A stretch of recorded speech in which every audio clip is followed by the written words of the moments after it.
Good afternoon and welcome to the One Celtic Fans View cheery Christmas message and look back over a fantastic 2025. Under Brendan Rodgers, the dominance of Scottish football didn't return as we all wished, although Celtic clinched their 55th overall title untainted. The 24-25 season, Celtic weren't as dominant as they once were when it came to the end of the season. Before securing the crown, I miss it. Celtic then went to the Scottish Cup final. That 1-1 draw led to extra time and penalties. Narrowly missing out on a domestic treble, we went into the summer full of hope that the transfer window would offer Celtic fans some reassurance of the way forward. By the time we get to October, it was coming to the end of its tenure.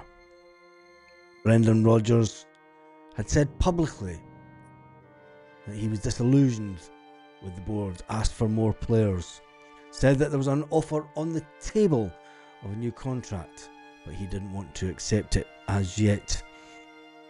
His downfall ultimately brought about the return of the Messiah. No, not the Lord himself, Martin O'Neill. All he needed to do was bring back the King of Kings, and the resurrection would have been completed as far as Celtic were concerned. Martin O'Neill came in and stabilised the club.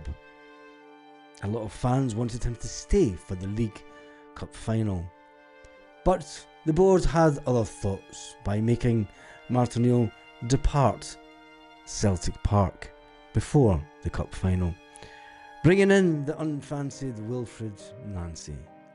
Wilfred Nancy came in and has had an absolutely woeful start to his Celtic career, finally winning a game just before Christmas.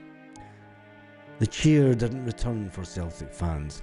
The 3-1 victory over Aberdeen papered over the cracks of the 3-1 loss to St Mirren just weeks before. The European campaign of 2025, the excitement of the Champions League, getting to the playoff position in the Champions League, we all looked forward to an exciting new campaign in the next season. It wasn't to happen. Celtic didn't do their homework on Borat's team and ultimately crashed out of the Champions League qualifiers. The unrest, the club governance questioned, the turmoil between the fans and the board continues. Chairman Peter Lawwell has announced his resignation after intolerable abuse and threats, he suggested. Fans protest against the board, unfurling banners and chanting against the leadership of the mighty Celtic Football Club. It brings down a sad end to a very turbulent year. And I think after the annual general meeting was disturbed by heckling protesters, and Martin O'Neill thought it's a very sad day for Celtic Football Club. Celtic progressed in the League Cup. Martin O'Neill beating the Rangers 3-1 in the semi. But the changes had already been made by the board. The board wanted to bring in Wilfred Nancy, who absolutely failed at his first task of bringing in silverware to Celtic.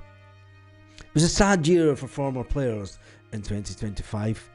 Evan Williams, the former Celtic goalkeeper, died on the 20th of February in 2025. The former goalkeeper represented Celtic from 1969 to 1974. He made 82 league appearances and played in the 1970 European Cup final. It was a year of devastation for Celtic when you look at Europe and European players. John Clark, the Lisbon Lion and club icon, died on the 23rd of June 2025. Aged 84, he was a key member of the Lisbon Lions, who won the European Cup back in 1967. Celtic have spent decades trying to get anywhere near that. Can they ever?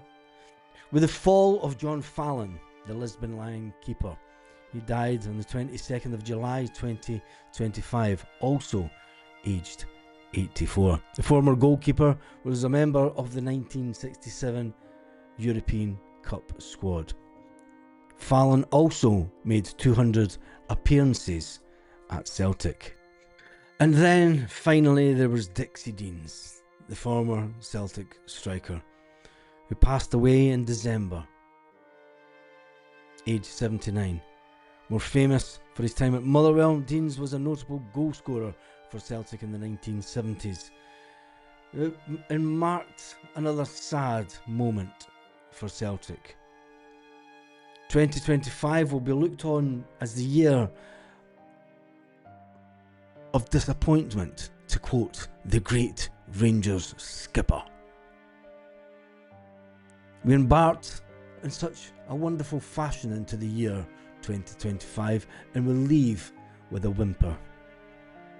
With growing dissatisfaction in the governance and the direction of the football club, protest leadership changes are a must at the club. Celtic and the Celtic family have mourned. The club needs to pick itself up as we go into 2026. I wish you all a very Merry Christmas.